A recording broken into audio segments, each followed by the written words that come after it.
Pensé que el amor de una familia era inquebrantable, como las murallas de Lleida que resisten siglos de asedios. Hasta que el ataúd de mi madre se cerró y mi hermano mayor me miró no como a un hijo doliente, sino como a un banco andante.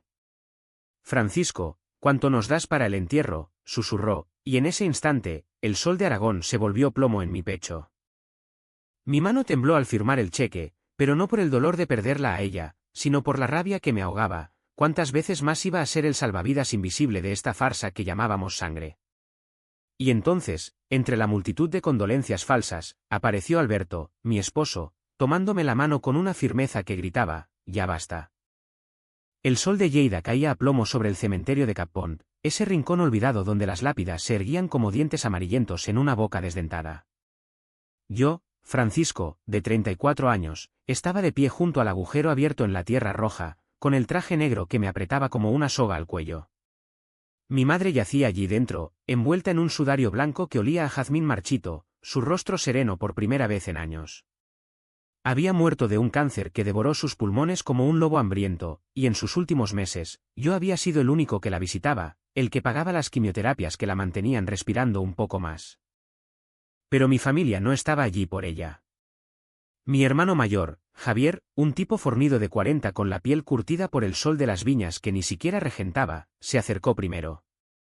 «Fran, tío, qué palo lo de mamá», dijo, dándome una palmada en la espalda que sonó hueca. Sus ojos, del mismo marrón opaco que los míos, no se detuvieron en el ataúd, barrieron el horizonte, calculando. Detrás de él, mi hermana Elena, con su falda floreada que parecía salida de un mercadillo de los 70, se secaba lágrimas inexistentes con un pañuelo de encaje. Y mi padre, el viejo Ramón, encorvado como un olivo retorcido, solo murmuró algo sobre la herencia antes de encender un cigarro. Yo asentí, mecánico, mientras el cura recitaba salmos en catalán con esa entonación nasal que siempre me erizaba la piel.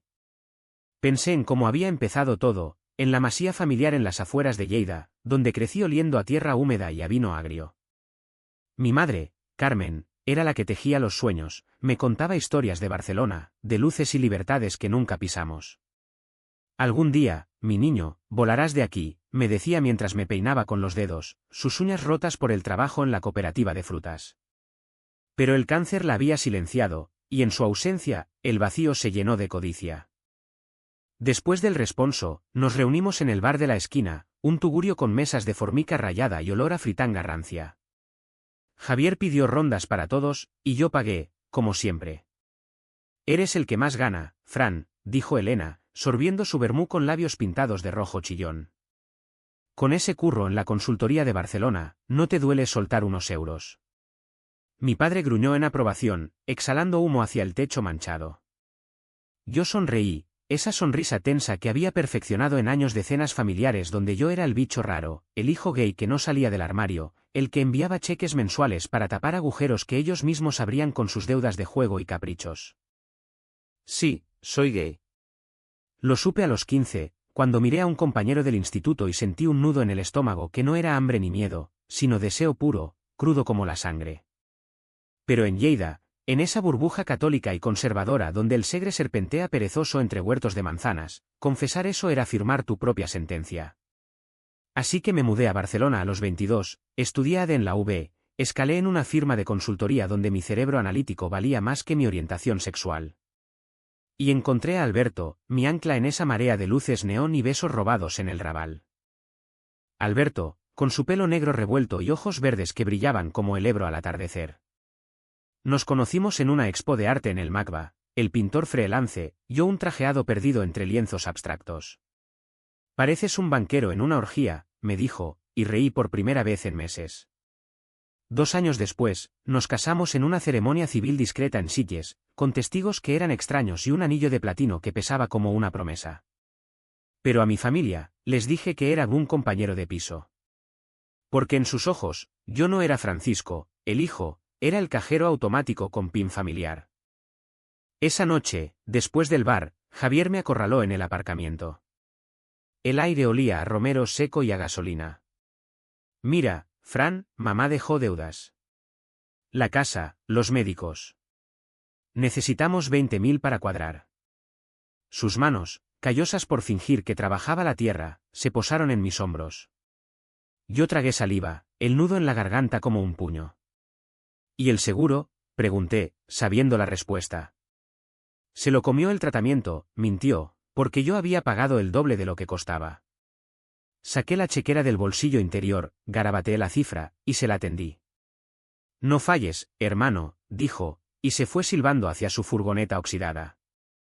Me quedé allí, bajo las farolas que zumbaban como mosquitos, sintiendo el vacío en el bolsillo como un hueco en el alma. ¿Cuánto más? ¿Hasta que se secaran mis venas?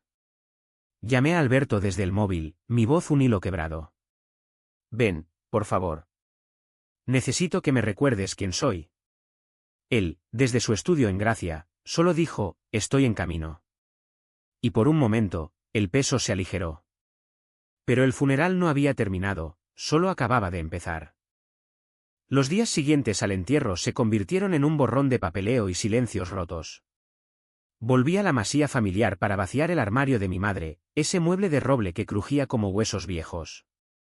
Lleida en invierno es un manto de niebla que se pega a la piel como culpa, y yo revolvía entre sus vestidos raídos, inhalando su perfume de lavanda y tabaco. Encontré cartas amarillentas de mi infancia, promesas de un futuro que ella nunca vio cumplido. Francisco, sé tú mismo, aunque duela, garabateaba en una, y las lágrimas me nublaron la vista. Elena llegó esa tarde, con su hija adolescente a remolque, una niña llamada Laia que masticaba chicle con la rebeldía de quien sabe que el mundo es una estafa. Tía Fran, dijo la cría, abrazándome torpemente, y por un segundo, el mundo se enderezó. Pero Elena, siempre la reina del drama, se dejó caer en la cocina, encendiendo un pitillo mentolado. Papá está hecho polvo. Dice que sin la pensión de mamá, nos vamos a la calle. Sus ojos, hinchados por el llanto o por la resaca, me suplicaban sin palabras. Yo preparé café solo, negro como el fango del Segre después de las lluvias, y me senté frente a ella. ¿Cuánto esta vez?, pregunté, directo, porque el juego de victimismos ya me cansaba. 10.000 para el alquiler atrasado. Y algo para Laia, que necesita un móvil nuevo para el Insti. Elena hablaba como si fueran migajas, como si mis horas extras en la oficina de Barcelona, negociando fusiones con ejecutivos que me miraban por encima del hombro, fueran un hobby. Yo era el exitoso, el que había escapado a la ciudad, pero en realidad, cada euro que ganaba era un salvavidas que lanzaba a ese pozo sin fondo. Recordé la primera vez que pasó, a los 25, recién graduado, Javier me llamó desde Lleida. Un préstamo, Fran. La viña se secó por la helada. Le envié 5.000, y al mes, vi fotos en Facebook de El Embenidor, con una rubia siliconada al brazo. Inversión fallida, me dijo después, riendo. Elena fue peor, deudas de tarjetas por emergencias que olían a perfumes caros y salones de belleza. ¿Y mi padre? Él nunca pedía, solo insinuaba, con esos silencios que pesaban como yunques. Un hombre de verdad cuida de los suyos, decía, y yo, el hijo no tan hombre en sus ojos, pagaba para callar la vergüenza. Esa noche, Alberto llegó en su viejo Seat Ibiza, con el techo abollado por un granizo traicionero. Aparcó frente a la masía, y al bajar, el viento le revolvió el pelo, haciendo que pareciera un forajido en una película de Almodóvar. Me abrazó en el umbral, su cuerpo cálido contra el mío helado, y murmuró, cuéntamelo todo. Nos sentamos en el porche, con vistas a los campos dormidos bajo la luna, y le hablé, de los cheques, de las mentiras, de cómo mi madre había sido la única que veía más allá del dinero. Eres más que eso, amor, dijo él, entrelazando sus dedos con los míos. Sus manos, manchadas de óleo de sus cuadros, eran ásperas pero tiernas, un recordatorio de que el amor no se mide en euros. Pero el idilio duró poco. Al día siguiente, mi padre irrumpió en la casa, con el bastón golpeando el suelo de baldosa como un veredicto. Francisco. ¿Dónde está el dinero para el notario? La herencia hay que repartirla ya.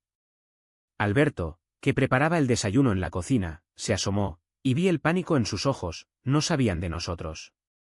Papá, siéntate, dije, pero él ya olfateaba algo raro. ¿Quién es este marica?, soltó, señalando a Alberto con el dedo tembloroso. El aire se espesó como miel quemada. Elena y Javier llegaron minutos después, alertados por un mensaje de texto, y el salón se convirtió en un tribunal improvisado. ¿Esposo? ¿Qué coño es esto?, rugió Javier, su cara roja como el vino de la Do Coustes del Segre. Elena se tapó la boca, fingiendo horror, mientras Laia observaba desde la escalera, con ojos curiosos. Mi padre se hundió en la silla, murmurando Ave Marías entre dientes. Yo me puse de pie, el corazón latiéndome como un tambor de Semana Santa. Alberto es mi marido. Nos casamos hace 2 años. Y sí, he pagado todo, vuestras deudas, vuestros vicios, porque pensaba que la familia era sagrada. Pero ya basta. El silencio que siguió fue ensordecedor, roto solo por el tic-tac del reloj de pared, herencia de mi abuela. Javier se acercó, amenazante, pero Alberto se interpuso, su voz calmada como el mar en calma: toquen a Francisco y se acabó. Mi familia retrocedió, no por miedo, sino por cálculo, ¿y si el cajero se iba? Esa noche, solos en la cama chirriante de mi infancia, Alberto me besó las lágrimas. Mañana volvemos a Barcelona, dijo. Pero yo sabía que el daño ya estaba hecho, las grietas en el muro familiar se habían abierto, y el agua de la verdad iba a inundarlo todo. La niebla se levantó al amanecer, revelando los contornos borrosos de Lleida como un secreto a medio desvelar. Me desperté con el peso de Alberto a mi lado, su respiración rítmica un bálsamo contra la tormenta de la noche anterior. Bajamos a la cocina, donde el café humeaba en la cafetera antigua, y por un momento, fingí que éramos solo 2 hombres en una masía cualquiera, planeando un día de paseos por el jardín botánico o cenas en el restaurante del castillo. Pero el teléfono vibró, un mensaje de Javier. Hablamos hoy. No seas dramático. Dramático. La palabra me quemó como vinagre en una herida. Toda mi vida había sido un acto de contención, en la universidad, ocultando besos con chicas para no ser el rarito, en la oficina, desviando preguntas sobre la novia con sonrisas evasivas, en familia, enviando dinero sin chistar, como si mi silencio comprara paz. Pero ahora, con Alberto expuesto como un lienzo desnudo, el drama era inevitable. Mi padre no bajó a desayunar, Elena mandó a Laia con un plato de migas, la niña susurrando: lo siento, tío. Mamá dice que eres un egoísta por no avisar. ¿Egoísta? Reí amargamente, masticando el pan duro. ¿Egoísta por amar? ¿Por construir una vida en Barcelona, donde las ramblas bullen de colores y la noche permite ser quien eres sin máscaras? Lleida, con su catedral gótica vigilante y sus calles empedradas que susurran chismes, me había moldeado en secreto. Recordé las tardes en el instituto, escondido en el baño fumando porros robados, fantaseando con chicos de pelo rubio como el trigo de las tierras de la franja. Mi primer beso fue con un pastor llamado Marc, en un cobertizo oliente a heno, un roce torpe que terminó en pánico y promesas de olvido. Alberto me sacó del pozo de recuerdos, rozando mi nuca. No les debes nada, Fran. Ni un céntimo más. Sus palabras eran lógicas, pero el corazón no obedece a ecuaciones. Condujimos hasta el centro, al piso franco que mi madre había alquilado en sus últimos días, un cuchitril en el barrio del Pla d'en-Boet con vistas al río. Allí, entre facturas pendientes y fotos desvaídas, encontré el testamento: todo para mí, mi hijo del alma, con una cláusula: que use el dinero para volar, no para arrastrarse. Lágrimas frescas brotaron, pero no hubo tiempo para duelo. Javier nos esperaba en la puerta, flanqueado por Elena y mi padre, que se apoyaba en su bastón como un rey destronado. Entra, gruñí, y nos apiñamos en el salón estrecho, el aire cargado de olor a humedad y rencor. Esto del maricón. ¿Desde cuándo? Empezó mi padre, su voz un graznido. Alberto se tensó a mi lado, pero yo levanté la mano. Desde siempre, papá. Y no es esto, es mi vida.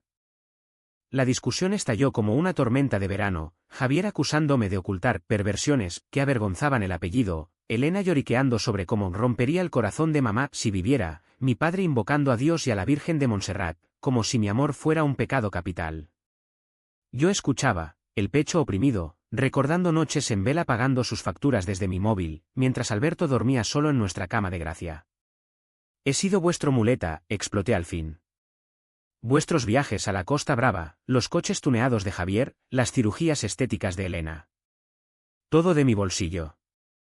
¿Y ahora me juzgáis? Silencio. Javier palideció, Elena se sonrojó, mi padre tosió. Alberto, mi roca, intervino: Francisco ha dado más de lo que pedíais. Ahora, dadle espacio. Pero el daño era un río desbordado. Esa tarde, solo en el piso, releí el testamento y quemé las cartas de deudas en el fregadero, el humo negro subiendo como venganza. Llamadas entraron, primos lejanos pidiendo su parte, tíos chismosos preguntando por el amigo. Me sentía como un animal acorralado, la jaula de la familia cerrándose. Noches después, en la Masía, la vi KCH densa, Javier me confronta borracho, acusándome de robar la herencia. Mamá te malcrió, por eso eres así de invertido. Sus puños se alzan, pero Alberto llega, separándonos. El golpe no cae, pero el eco resuena en mi alma. Me encierro en mi cuarto de niño, mirando el techo agrietado, y lloro no por el rechazo, sino por la soledad que siempre supe que vendría. Alberto me encuentra allí, acurrucado, y me envuelve en sus brazos. Sobreviviremos, promete. Pero en el fondo, sé que la densa niebla de Lleida se ha metido en mis pulmones, asfixiándome lento. El turning point llegó como un trueno en cielo despejado, 2 semanas después del entierro, cuando el sol de enero pintaba los almendros de rosa prematuro. Estaba en la oficina de Barcelona, rodeado de pantallas parpadeantes y el zumbido de impresoras, negociando un contrato que me daría un bono de 6 cifras. Mi móvil vibró, un vídeo de Elena. Lo abrí, y el mundo se detuvo. Era yo, besando a Alberto en el porche de la Masía, grabado a escondidas esa noche fatídica. El clip terminaba con su voz en off: mira lo que nos ha hecho vuestro hermano. Un escándalo. El pánico me invadió como un maremoto, las manos sudadas sobre el teclado. ¿Cómo? La cámara de seguridad del porche, esa que instalé para vigilar a mi madre en sus últimos días. Javier debía haberla hackeado, o Elena fisgoneado. Lo enviaron a primos, a tíos, a la lista de WhatsApp familiar que yo mismo creé para coordinar visitas al hospital. En minutos, notificaciones llovieron: qué vergüenza, Francisco, Dios nos perdone, no vengas a la misa del domingo. Mi jefe entró, notando mi palidez: ¿todo bien?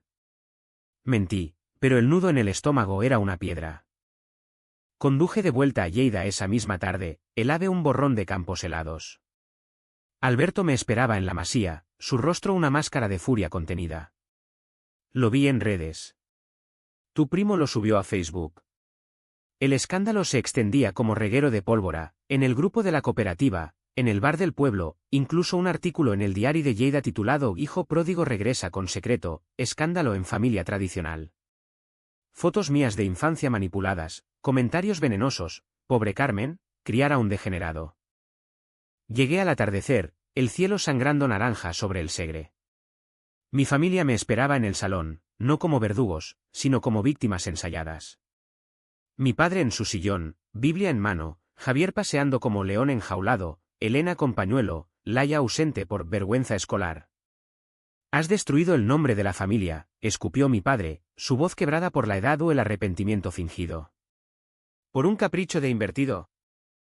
Me quiebré allí, en medio del linóleo frío. Caí de rodillas, no por súplica, sino por el peso de años silenciados. Lágrimas calientes rodaron, y grité: no es capricho. Es mi vida. Os he dado todo: dinero, tiempo, mentiras para protegeros. ¿Y así me pagáis? Exponiéndome como a un criminal. Javier se acercó, pero vaciló, vi duda en sus ojos, quizás culpa. Elena sollozó: solo queríamos la verdad. Mentira. Querían control. Alberto irrumpió entonces, empujando la puerta con hombro, su chaqueta salpicada de barro del camino. Basta, rugió, su acento andaluz, herencia de padres emigrantes, cortando el aire como navaja. Me levantó, me abrazó, y en ese gesto, toqué fondo, el amor expuesto como herida abierta, la familia como tumor maligno. No grité más, me quedé mudo, el cuerpo entumecido, como si el alma se hubiera evaporado. Nos fuimos esa noche, dejando atrás el caos, mi padre murmurando oraciones, Javier estrellando un vaso contra la pared. En el coche, rumbo a Barcelona, el silencio era un sudario. Alberto conducía, su mandíbula tensa, yo miraba las luces de Lleida alejarse, un nudo de hielo en el pecho. Se acabó, susurré, y él asintió, sin consuelos vacíos. Esa noche, en nuestro piso de Gracia, me metí en la ducha, el agua hirviendo lavando la suciedad invisible. Pero el dolor no se iba, se instalaba, profundo, como raíces en tierra árida. Mañana sería otro día, pero el espejo devolvía un hombre roto, listo para el clímax que se avecinaba. El clímax no fue un estallido de fuegos artificiales, sino un goteo lento de verdad que erosionaba las mentiras como el segre pule las piedras del cauce. Regresé a Lleida una semana después, no por perdón, sino por cierre, la lectura del testamento en el despacho del notario, un hombre seco como pergamino que olía a tinta y burocracia. Alberto insistió en acompañarme, su presencia un escudo invisible. No irás solo, dijo, y por primera vez, no discutí. El despacho estaba en el casco antiguo, junto a la Seu Bella, con vistas a la torre que domina la ciudad como un dedo acusador. Mi familia ya estaba allí, Javier tamborileando dedos en la mesa de caoba, Elena retocándose el rímel, mi padre aferrando su crucifijo. Nos miraron entrar como a intrusos, pero el notario, impasible, desplegó los papeles.